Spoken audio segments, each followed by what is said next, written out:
It is January the 30th and I am Jagjit, welcoming you all to the 35th episode of Weekly Takes from New York. We'll start today's episode with news of USA. People have a lot of expectations from Joe Biden, the 46th President of the United States of America. We will talk what we all hope to accomplish during his administration. Then we move over to our segment of some little known but unknown facts about New York City. From there, we go to India to discuss some important news of the present week. Much has been going on, and an update on Sushant Singh Rajput murder mystery, and then we'll recap the history of Kashmir, the heaven on earth, and learn facts skipped by our own historians. We'll trace the reasons. And last but not the least, we'll talk about the happenings within the Congress party and its future in the present circumstances. Today, India and the world mourns the death of the living legend, the father of the nation, Mohandas Karamchand Gandhi. There is perhaps no name in history that embodies the teachings of non-violent civil resistance better than Mahatma Gandhi. Though Gandhi was meek and fragile in stature, his mere presence was anything but. If we sum up his teachings, we see and feel its relevance more even today. His assertion to change yourself first and gain strength through peace and understanding of the basic fact that violence is unnecessary, for an eye for an eye will make the world blind. The pursuit of truth, and to always watch our own thoughts as we become what we think we are, so relevant even today. It is for this that even Einstein said that generations to come will scarce believe that such a one as this, in flesh and blood, walked upon this earth. I am lucky and proud that I am from India, the land of Gandhi, whom we say is the father of our nation. And I feel proud to share with you at this moment that some years back, a leading magazine, The Week, had profiled me and titled me as the Big Apple's Little Gandhi. A big shout out to all of you for liking my program. The last episode was watched by over 17,000 viewers. Subscription has gone up, but those of you who have not yet done it, please press the subscribe button and also the bell icon to get informed about the next episode at the earliest. And if you like the program, press the like button. And after all, it's your program. Let's just do it. Namaste, Sat Sri Akal, Adab, Vanakkam. This is Jagjit bringing you the weekly takes from New York today morning when the mercury reads -8 degrees Celsius.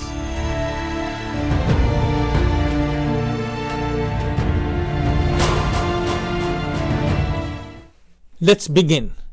News of USA. Before delving in deep and discussing about the happenings of USA, let us first firmly acknowledge the fact and understand that yes, our country is divided. And the biggest thing we expect from the new administration is to heal the nation, bridge the gap, bring everybody together.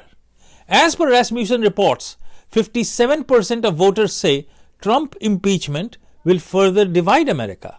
So, if actions need to be guided by public opinion, as should happen in a democracy, the route which needs to be determined is crystal clear, unless we allow the old but wanting to look young lady to do as she wishes, vitriolic in nature. And my assessment is reflected in the answer to the next question. Most voters think that the country has become more divided since election day. And fewer than 1 in 5 say they are very confident President Biden will be able to unite Americans. So, watch out, America. And 52% say Biden's Paris Climate Agreement decision will mean lost jobs and higher bills. Watch out, America, and be on the tenterhooks as far as our economy is concerned. Meanwhile, after having allocated $25 million for democracy and gender programs in Pakistan, the love of the Biden administration for Pakistan, which has blossomed after taking over, has suddenly turned sour after the man accused of beheading US journalist Daniel Pearl was ordered to be released by the Pakistan's Supreme Court. So much for democracy in Pakistan and the $25 million. Now, moving over to our section of some interesting, known but unknown facts about New York City. Did you know that a 16-year-old boy named Kiron Thomas hijacked a train and drove it for 3 hours before being arrested? Before he hijacked the train, he studied the MTA manuals and planned for months. And just for increasing your knowledge, more than 5 million people ride the New York City subway every weekday. Did you know that Delaware Aqueduct, an aqueduct in New York City water supply system, is the longest tunnel in the world? It supplies water from Rondout Reservoir to the Chelsea pump station before ending at Hillview Reservoir in Yonkers. The tunnel was completed in 1945. Did you know all this? If not, go ahead, learn it. And if yes, write down in the comment box that yes, I knew it. Or if you have any suggestions, come up with them. We'll include them in the next episode.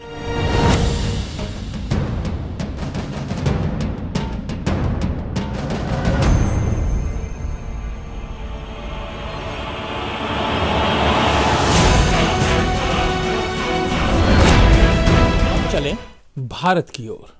पहले कुछ मुख्य समाचार। Republic Day is celebrated every year in India on January 26th to commemorate the date on which the Constitution of India came into effect and the country became a republic. This year, due to COVID-19, the celebration had a reduced list of events. Even the parade was shorter. No chief guest, because at the last moment, because of strain of COVID in UK, the Prime Minister did not come. No children under 15 in the annual parade and fewer soldiers in the Army and Navy contingents. But as many as 32 tableaus, 17 from states and union territories, 6 from Defence Ministry and 9 from the union ministries and paramilitary forces depicted the nation's rich cultural heritage, economic progress and defence might at the parade. Rafale fighter jets took part in the flypast for the first time and the armed forces displayed the T-90 tanks. A 122-member proud contingent of the Bangladesh Armed Forces also marched along on the Rajpath. India is known as the pharmacy of the world. It is the largest producer of generic medicines, accounting for 20% of their global production. It meets 62% of the global demand for vaccines. Since the coronavirus pandemic began, the country has been at the forefront of supplying medicines and generic drugs to the rest of the world. India needs more than 1 billion doses to protect its own population. But at the same time, in keeping with our philosophy of Vasudhaiva Kutumbakam, all the world is one family, India also has given 20 million doses free to its neighboring countries Nepal, Bangladesh, Sri Lanka, Afghanistan, the Seychelles and Mauritius. It has also given vaccines to Latin American countries, African countries and the former Soviet republics. Many of the recipient countries have signed so-called vaccine pacts with India on a government-to-government basis to finalize the number of doses and also to determine whether they will be provided under grant assistance or under commercial terms. अब थोड़ी चर्चा किसान आंदोलन के बारे में 2 महीने से ज्यादा से चल रहा है. The crowd at the protest sites in Delhi's Singhu and Tikri borders became visibly thin 2 days after the tractor parade turned violent on January 26 amidst public outcry of तिरंगे का अपमान नहीं सहेगा Hindustan. As far as the future of the farmers' protest is concerned, the February 1 farmers' march to Parliament stands postponed, and farmer leaders are chalking out their further strategy. Meanwhile, a fast was observed today, January 30th, to mark the death anniversary of Mahatma Gandhi. Nearly 400 policemen were injured during the tractor parade of the farmers, who have been protesting against 3 central farm laws at Delhi's border since late November.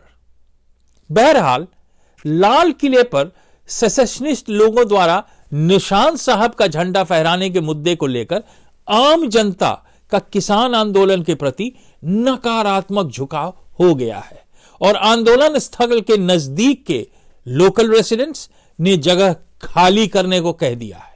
The police have filed 33 FIRs in connection with the violence during the rally. 19 people have been arrested and around 50 detained. 37 seasonal, mark my words, seasonal but professional agitational leaders, including all the so-called farmer leaders, have also been named in an FIR. आप क्या सोचते हैं? क्या तिरंगे का अपमान सहेगा हिंदुस्तान? अपने विचार साझा करें. Meanwhile, here in New York, on 26th January, a car rally was taken out, videos of which you may have seen on social media. I need not put them here. Being an Indian, one thing which pained me was that the lead vehicle in the rally was carrying the posters of Bhindranwale, a terrorist. Was it a rally supportive of Kisan? People who participated in the rally must answer, are they supportive of terrorists or terrorism? Indian community in USA and back at home wants answers. बहरहाल चलते चलाते जो लाल किले पर झंडा फहराने का जज्बा रखते हैं वो डरते हैं कि अंबानी अडानी उनके जमीन ले लेगा. सोचता है भारत, पूछता है भारत, आपसे जवाब मांगता है भारत. अब अपडेट बिहार के लाल सुशांत सिंह राजपूत हत्याकांड का. Recently, the Narcotics Control Bureau arrested absconding drug supplier Arif Bhujwala from Rajgarh, which is touted to be one of the largest suppliers of methamphetamine in the city and is believed to be in touch with drug suppliers links to gangster Dawood Ibrahim. It is one of the biggest catch and the case is processing on its routine course. न्याय मिलेगा और जरूर मिलेगा. हमें थोड़ा सब्र करना पड़ेगा, लेकिन सुशांत की मौत के जो लोग जिम्मेदार हैं वो सलाखों के पीछे जरूर जाएंगे.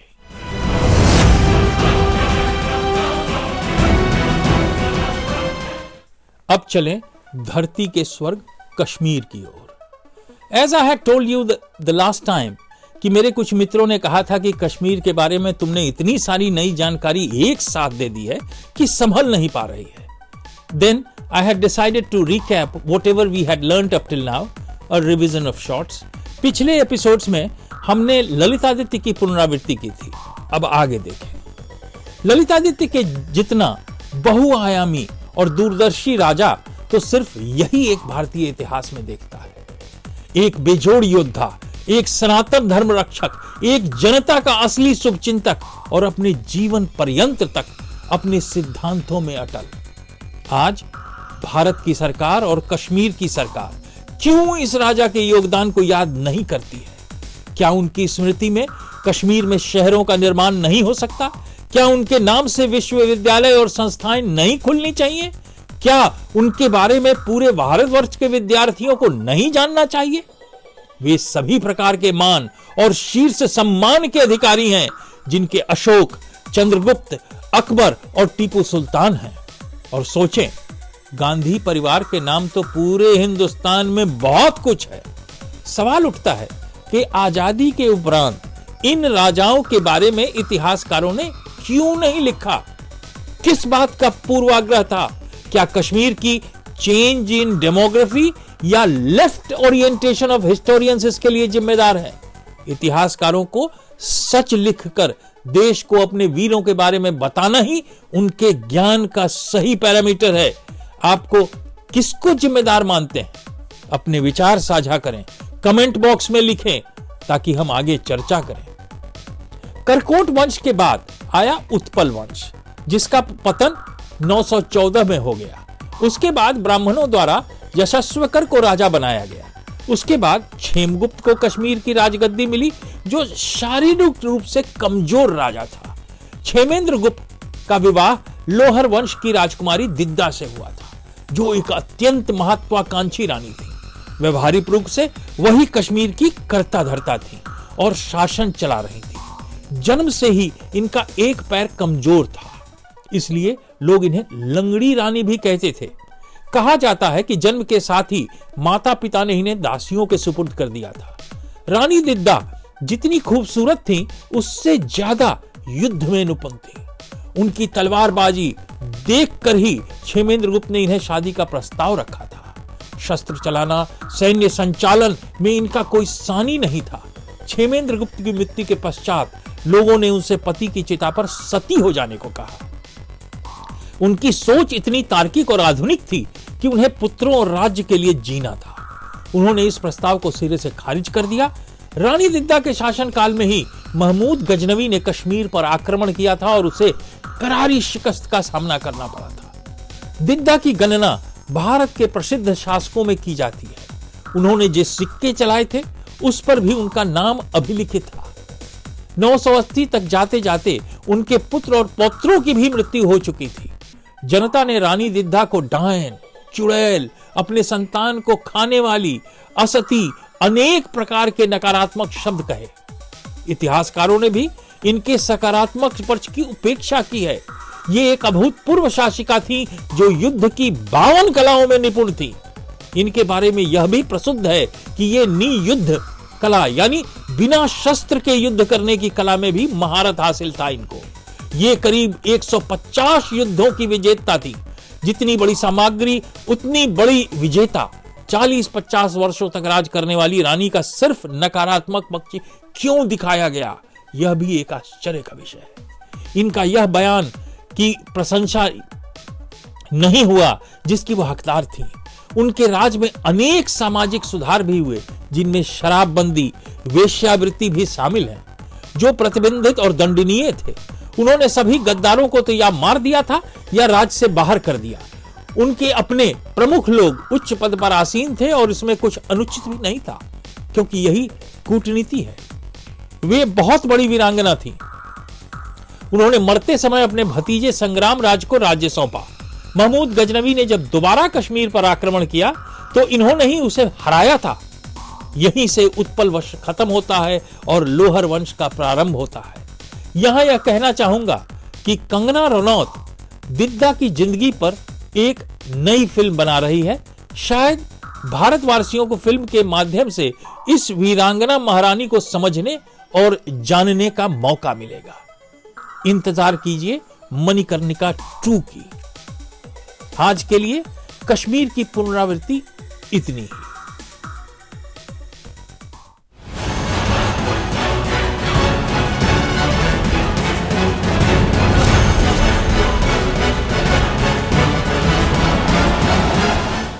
अब बात 135 साल पुरानी कांग्रेस पार्टी की, मेरी पार्टी की। किसी भी पार्टी में 3 चीजों का समावेश होता है: नेतृत्व, समर्थक और विचारधारा। Leader, supporters and ideology. Congress party की स्थिति अजीब है। ये न घर के हैं न घाट के। नेता ऐसा जो सिंगल पीस है और सपोर्टर हैं कि हर दिन लाखों में कम होते जा रहे हैं। विचारधारा का कहना ही क्या, आजकल तो सिर्फ एक ही विचारधारा है, मोदी विरोध। और इस पर यह सिंगल पीस पप्पू का नेतृत्व ऐसा फोकस्ड है कि उसे पता भी नहीं चलता कि मोदी विरोध में वह पार्टी को देश विरोध में झोंक दे रहा है। डेमोक्रेसी है, हमारी पार्टी है भाई, हमारी मिल्कियत, हम जो चाहें करें। आखिर नकली गांधी जो ठहरे। पप्पू देश को यह बताने का कष्ट करेंगे कि किसान बिल अगर गलत था जैसा मेरी पार्टी कह रही है, तो 2019 के इलेक्शन मैनिफेस्टो में हूबहू यही बातें क्यों लिखी थी? शायद मिसप्रिंट या टाइपो था, जैसा सोनिया जी के पार्लियामेंट के सबमिटेड रिज्यूमे में हो गया था। इन्हें यह समझना चाहिए कि पार्टी उनकी जागीर नहीं है। छोड़ दे कुर्सी कि जनता आती है। The party is as much theirs as it belongs to you and me and any other worker who has given his sweat and blood for the party over so many years. And yes, if you can talk of a legacy, so can I. Please, for God's sake, for party's sake, and for the country's sake, and for people's sake, बख्श दो। यहां मेरी सलाह है पप्पू और पिंकी के लिए। आज हम उस गांधी की याद करते हैं जिसका हर कुछ ओरिजिनल था, और ये जिसका हर कुछ नकली है। आज के लिए इतना ही। अगले एपिसोड में हम चर्चा करेंगे कश्मीर के आगे के इतिहास की, कांग्रेस पार्टी के कहानी की, कांग्रेस पार्टी के भविष्य की। क्या होगा देश की सबसे पुरानी पार्टी का? जानेंगे भारत अमेरिका के बनते बिगड़ते रिश्तों के बारे में। कई और तथ्यों के साथ फिर आऊंगा और मिल बैठकर चर्चा करेंगे आपके अपने programme weekly takes for New York में। हां, अगर आपको प्रोग्राम अच्छा लगा, लाइक करें, चैनल को सब्सक्राइब करें ताकि अगले एपिसोड की सूचना आपको पहले मिल सके। हां, यहां एक बार आपसे साझा करना चाहूंगा। कल मैं भारत की ओर प्रस्थान कर रहा हूं। 2 से 3 हफ्ते भारत में गुजारूंगा आपके बीच। सोचता हूं कि अगले एपिसोड्स को वहीं से जारी करूं। ऐसा अगर संभव होगा तो मेरी पूरी कोशिश होगी कि हम वहीं से 36वां, 37वां और 38वां अंक प्रसारित करें। अगर नहीं तो मैं वहां लोगों से मिलते मिलाते लोगों के भाव, सिंघू बॉर्डर की स्थिति क्या है, बिहार में लोग क्या चाहते हैं, आखिर नीतीश कुमार की सरकार 15 साल बाद फिर आई, लोगों के एक्सपेक्टेशंस क्या है, लोगों को कितना कुछ मिला, क्या लोग खुश हैं, अगर नीतीश जी ने डेवलपमेंट कराया है तो क्या सब कुछ सही है? इन सारे सवालों के जवाब ढूंढने जा रहा हूं Bharat. In the next episode I will focus on those forces which after regular intervals, there is a pattern in it, are trying to undermine India's image in the world to distract investors to come to India post Wuhan crisis. My research on this is on and I'll share it with you very soon once I get concrete information regarding all this. तब तक के लिए जय हिंद, जय भारत।